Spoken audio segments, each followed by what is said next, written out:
La fuite sous mon évier n'était qu'un prétexte. À Lyon, un mardi brûlant, le plombier a posé sur moi un regard qui a fissuré tout ce que je croyais tenir. Le soir même, quelqu'un a pris une photo. Depuis, chaque battement de mon cœur ressemble à un conte à rebours. À Lyon, Julien, 29 ans, cède à l'attirance pour Damien, 32 ans, un plombier dont la présence dérègle ses certitudes. Entre désirs clandestins, rumeurs qui enflent et peur d'être vu, il doit choisir entre se taire ou se brûler. Je m'appelle Julien, 29 ans. À Lyon, ma vie suivait une ligne sage. Marketing digital, café pressé, soirée calme. Ce mardi-là, mon évier a explosé comme si une digue cédait. L'eau courait sur le carrelage, et ma maîtrise de soi avec. J'ai appelé le premier artisan disponible. Quand Damien Rousseau, 32 ans, s'est présenté, la caisse à outils a cogné le seuil, et mon calme avec. Il a souri, la chaleur au front. « Je peux » a-t-il dit en se glissant sous l'évier. Je le regardais travailler, précis. À chaque fois qu'il sortait pour saisir une clé, nos yeux restaient accrochés une seconde de trop. Une proximité dangereuse, comme se tenir au bord d'un orage. Il a demandé de l'eau. Nos doigts se sont frôlés. Mon pouls a cogné. Il a fait mine de ne rien voir, mais sa respiration a changé. À un moment, il a soufflé. « Quelle fournaise! Ça vous dérange si j'enlève ça ?» Le polo s'est levé, simple geste. La lumière a accroché ses épaules. J'ai détourné les yeux trop tard. « Ça ira vite », a-t-il ajouté, la voix basse. Je me suis entendu répondre « Prenez votre temps ». Puis on a frappé à ma porte. Ma voisine, Madame Sylvie, la concierge des regards, qui voit tout, lancée. L'eau passe chez moi, tout va bien. Damien s'est redressé trop vite. Son souffle a effleuré ma joue.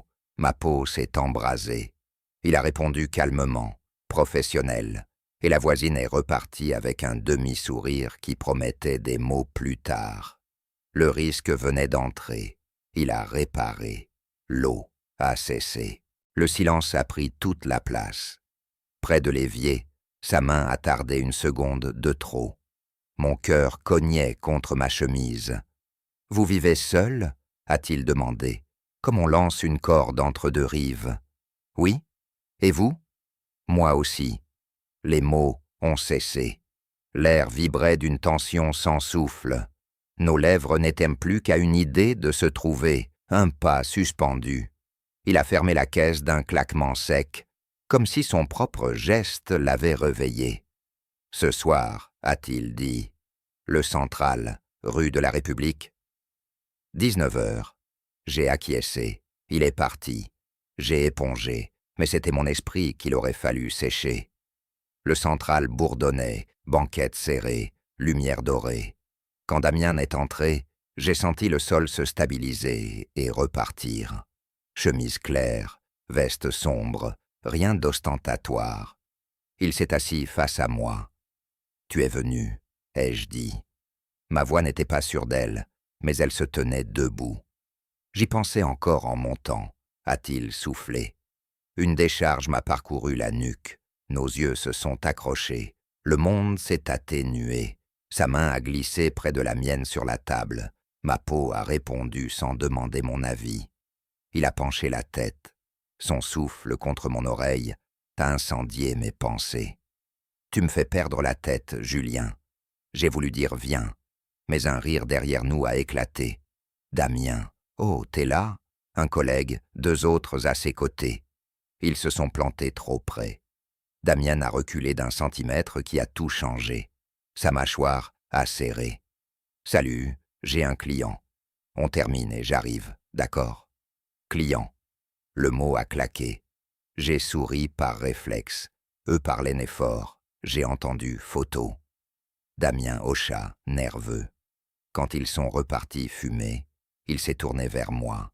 « Je suis désolé, Tu n'as rien à expliquer, ai-je menti. C'est compliqué. Mon père m'a laissé l'entreprise. Dans le quartier, tout se sait trop vite. On ne me pardonnera pas la moindre faiblesse. Faiblesse. Le mot m'a piqué.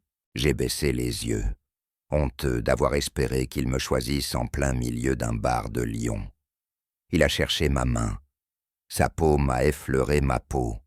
Un tremblement a traversé mon bras. « Je ne veux pas te blesser », a-t-il dit. « Donne-moi du temps. » Le temps s'est épaissi. Quand il s'est levé, j'ai cru qu'il partait.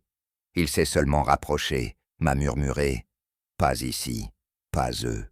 Mais je veux te voir, ce soir, chez moi. » Premier pas de trahison. Accepter l'ombre, j'ai accepté. Nous avons quitté le bar par la petite porte. Sur le trottoir, nos épaules se sont frôlées.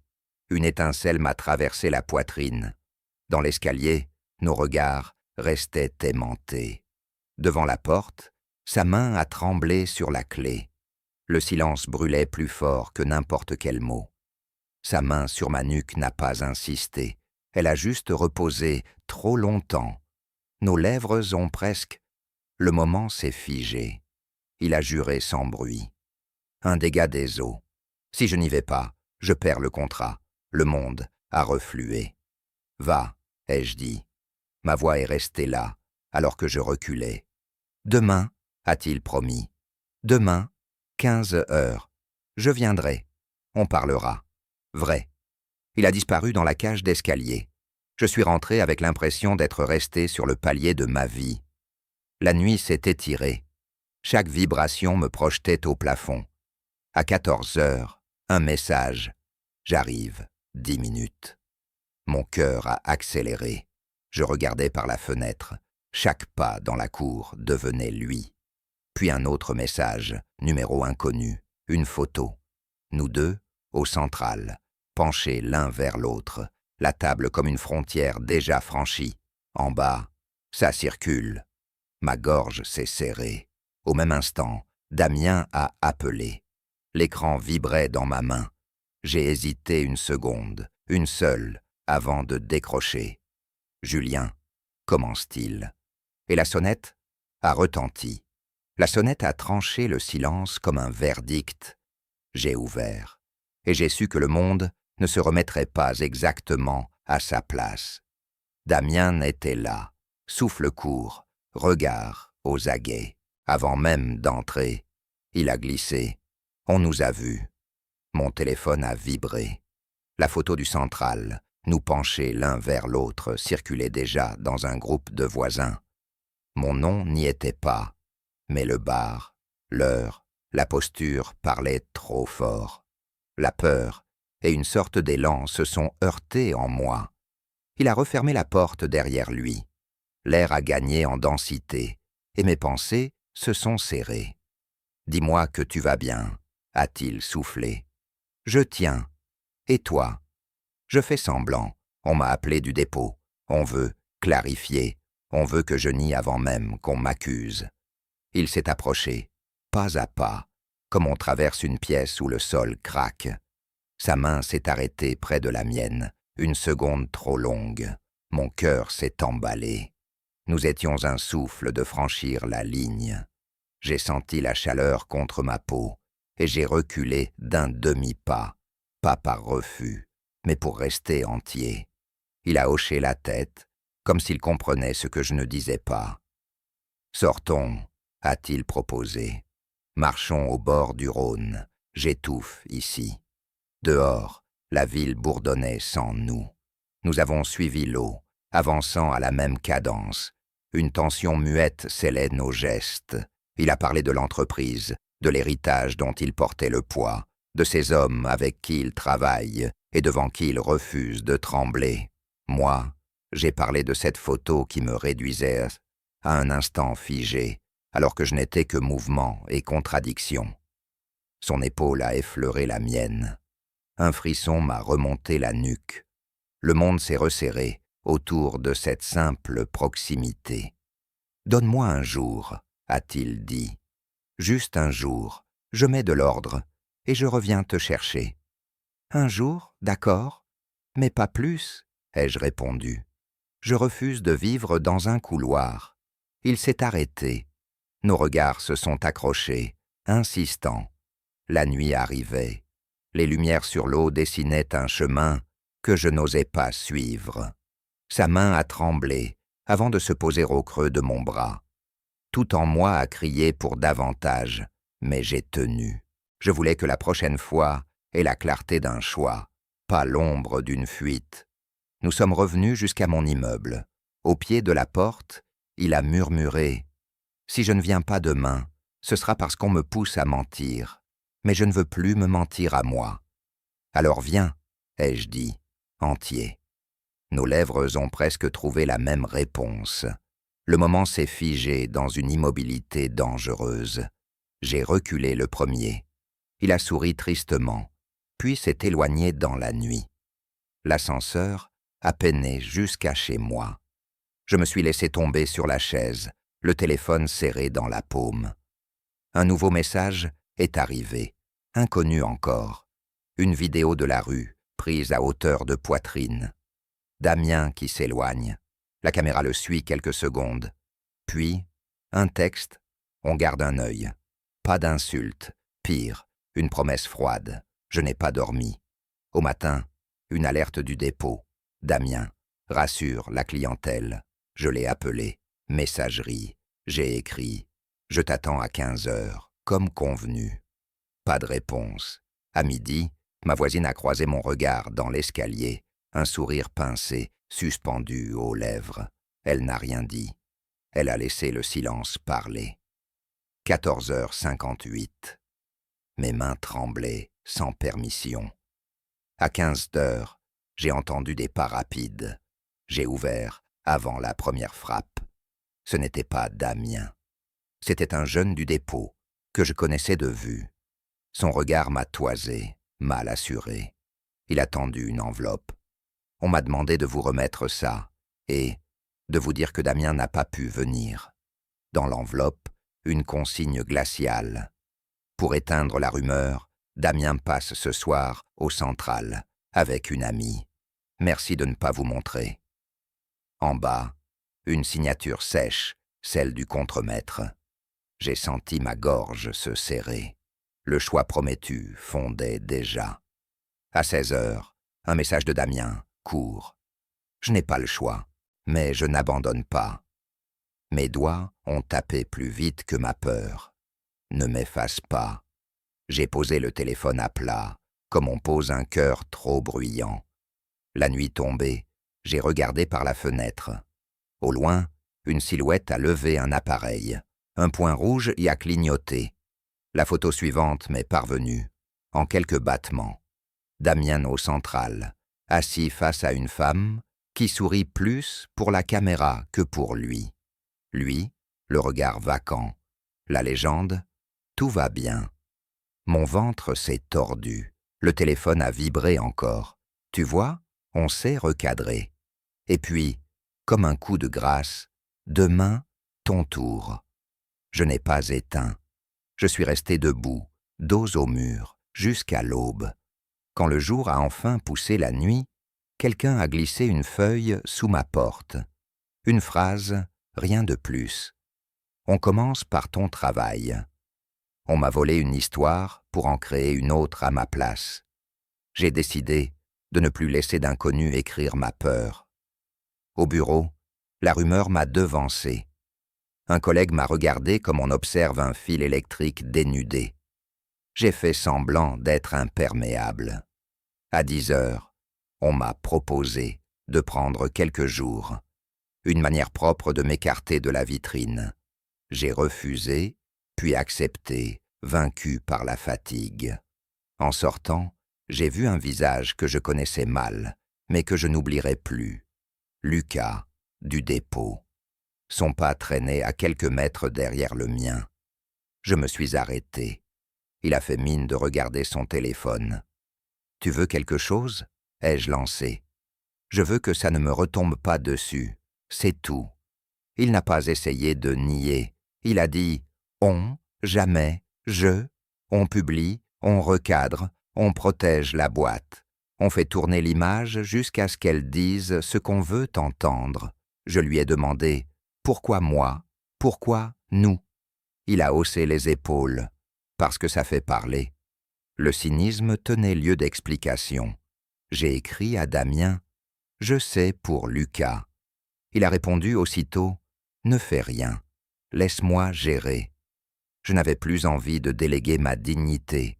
Pourtant, je l'ai rejoint devant un garage, où l'odeur de métal tenait lieu de conversation. On s'est parlé bas, presque sans bouger. Sa voix vibrait à fleur de peau. « S'il me force, je nierai », a-t-il dit. « Me nier, tu veux dire ?» Ses yeux ont accroché les miens. « Te nier en public, pour te protéger en privé. » Tu confonds protection et effacement. Il a reculé, blessé par ses propres mots. Il s'est passé la main sur la nuque, geste d'habitude quand il cherche une issue.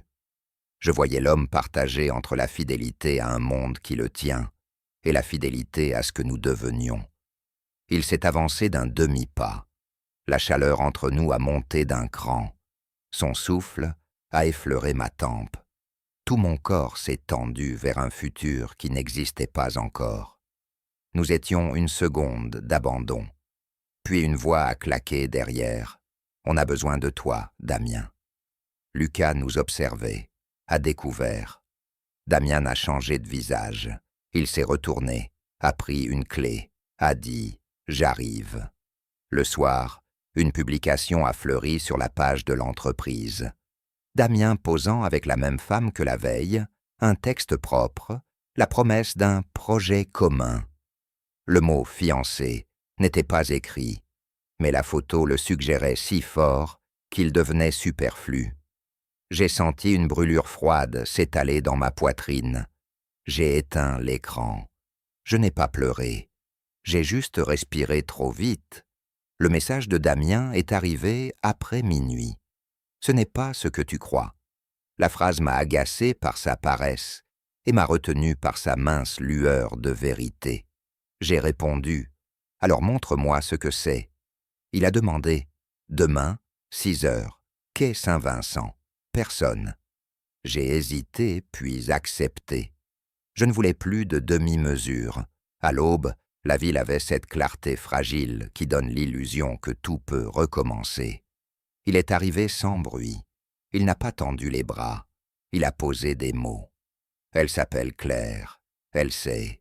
Elle m'a proposé ce théâtre pour m'éviter le pire. Je déteste ça. Je déteste ce que ça te fait. Mais ils m'ont pris l'outil qui me fait vivre et l'ont posé au-dessus du vide. Je l'ai regardé à vif. Et moi, on me pose où? Il a inspiré. Je te pose au centre. Mais pour l'instant, je te cache. Alors nous ne parlons pas de la même place. Nous avons marché sans but. 2 fois, il a voulu me prendre la main. 2 fois, je me suis dérobé avec douceur.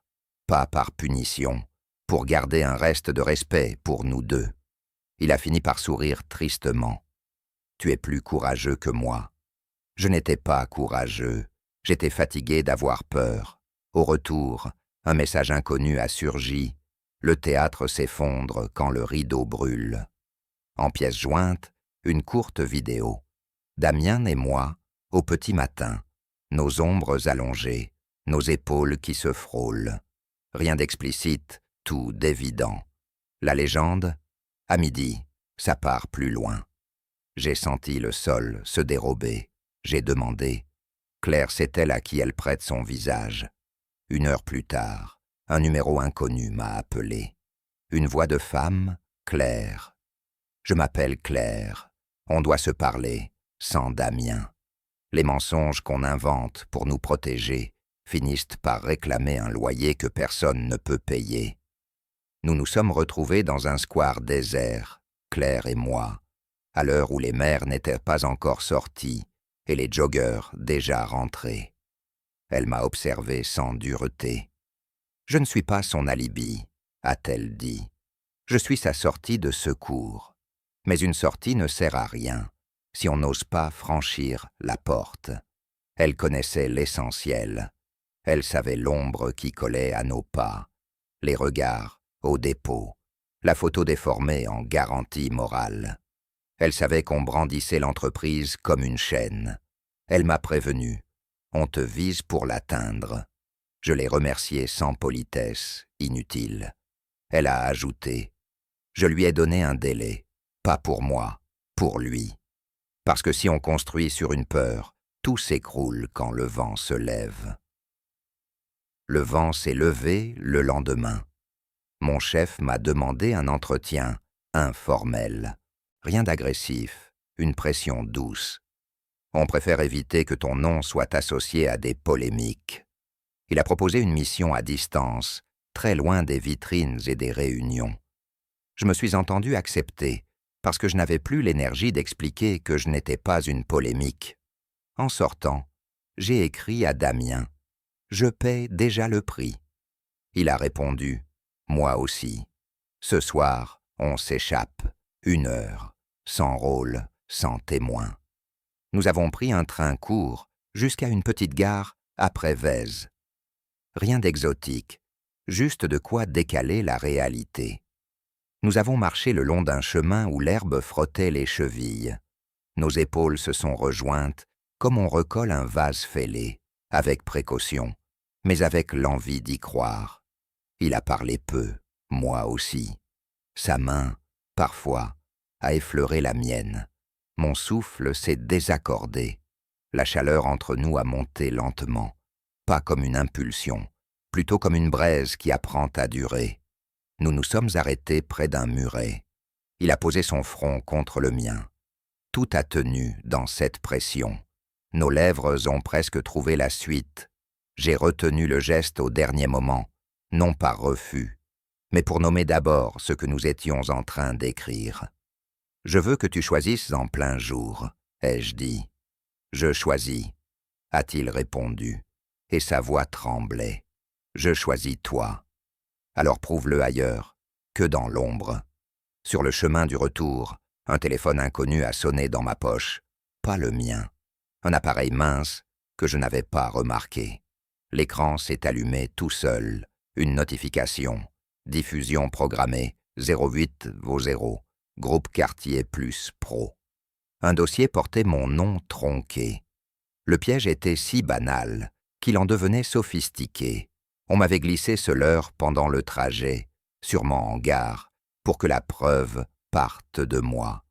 Je l'ai montré à Damien. Son visage s'est durci. On veut te faire passer pour l'origine. On veut que tu me lâches. Nous avons éteint le téléphone, retiré la carte.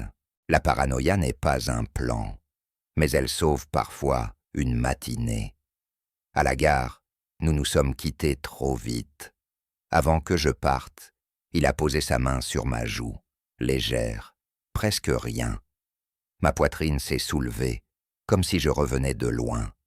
Demain, à la première heure, j'annonce que le montage avec Claire s'arrête. Je ne sais pas comment ils réagiront, mais je ne me cache plus. Alors je te verrai, en plein jour. Cette nuit-là, j'ai rêvé d'un couloir qui se rétrécissait. À mon réveil, un message m'attendait. Une vidéo de nous, à la petite gare, montage serré, angle choisi pour suggérer davantage que ce qui s'était passé. Le texte, 8 heures chez ton patron. Mon ventre s'est noué. Je suis parti, plus tôt. Dans le métro, j'ai regardé mon reflet. J'avais l'air de quelqu'un qui avait trop négocié avec sa propre peur. Au bureau, la porte était déjà entr'ouverte. Mon chef m'a fait signe d'entrer. Sur l'écran, la vidéo sans son passait en boucle. Il a levé la main, m'a demandé de m'asseoir. Il n'a pas accusé, il n'a pas rassuré. Il a parlé de réputation, de confort des équipes. Puis il a conclu. On te met en congé, tu seras payé. Reviens quand le calme revient. C'était une façon polie de me désactiver. J'ai accepté. Je n'avais plus d'armes, seulement des battements de cœur trop bruyants. En sortant, j'ai reçu un unique message de Damien. À midi, devant l'hôtel de ville. Je veux que ce soit public. Mon souffle a changé de rythme. Je me suis dit que peut-être, enfin, on allait arrêter de courir. À midi pile, la place vibrait d'un monde qui n'avait pas besoin de nous. Damien est arrivé, seul. Il m'a regardé droit. Il a pris une inspiration longue. Il a ouvert la bouche. Une voix derrière nous a crié son nom. Nous nous sommes retournés. Son père avançait d'un pas rapide, flanqué du contremaître. Leur regard était deux portes fermées. Le jour où l'on décide d'arrêter d'avoir peur, il faut compter avec la peur des autres. Son père a commencé sans salutation. Pas d'éclat, une froideur méthodique. Tu fais perdre des contrats. Le contremaître tenait un dossier, chiffres à l'appui. Damien a levé la main. Il a dit qu'il assumait sa vie, qu'il ne mentirait plus, qu'il stopperait la comédie avec Claire. Son père a fixé son fils comme on fixe une pièce qui ne rentre plus dans la machine.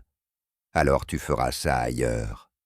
Je me suis senti reculer en dedans, être la cause apparente d'une rupture m'écraser. Damien m'a jeté un regard bref. Ne bouge pas. Il a parlé encore, posé des mots simples, sans slogan. On ne s'est pas crié dessus. On a juste compris que la décision faisait mal à ceux qui ne l'avaient pas prise. Quand le silence est retombé, son père a dit « Tu as jusqu'à ce soir ». Puis il a tourné les talons. Le contremaître a suivi, en me glissant à l'oreille. « On espère que tu vaux ce que tu lui coûtes ».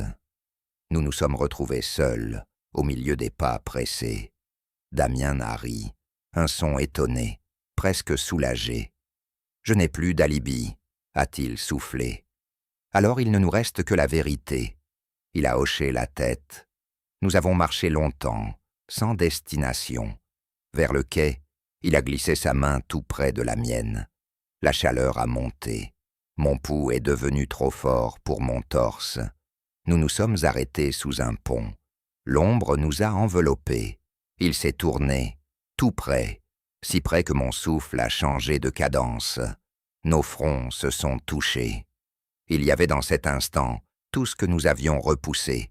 La promesse timide, la peur qui cesse de tenir le volant, l'envie qui réclame sa part de jour.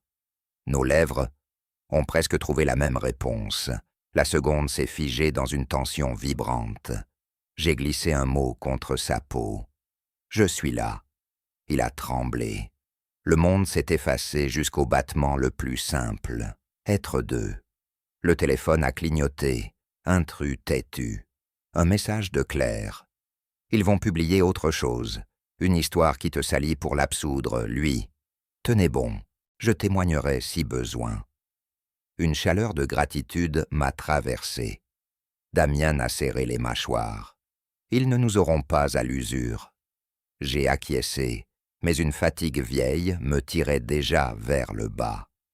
L'après-midi, mon chef m'a rappelé pour finaliser le congé. Je me suis présenté par loyauté envers mon propre nom. Dans le hall, 2 silhouettes m'attendaient. Pas des collègues, des voisins.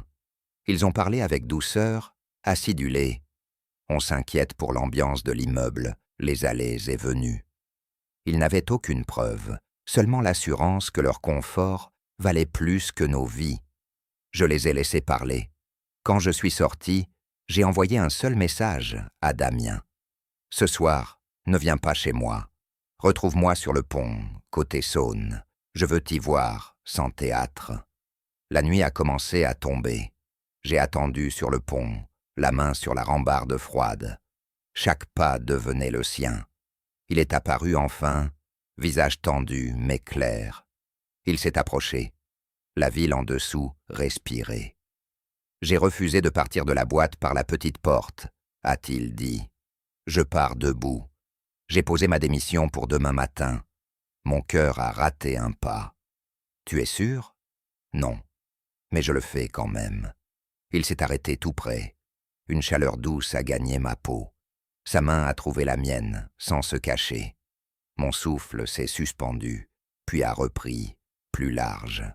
Nos regards se sont ancrés. Le monde a rétréci autour d'un geste simple. Nous étions à un souffle de traversée. Une voix a claqué, derrière nous, une 3e fois dans cette histoire. Damien. Nous nous sommes retournés. Son père, encore. Mais pas seul. Lucas brandissait un téléphone.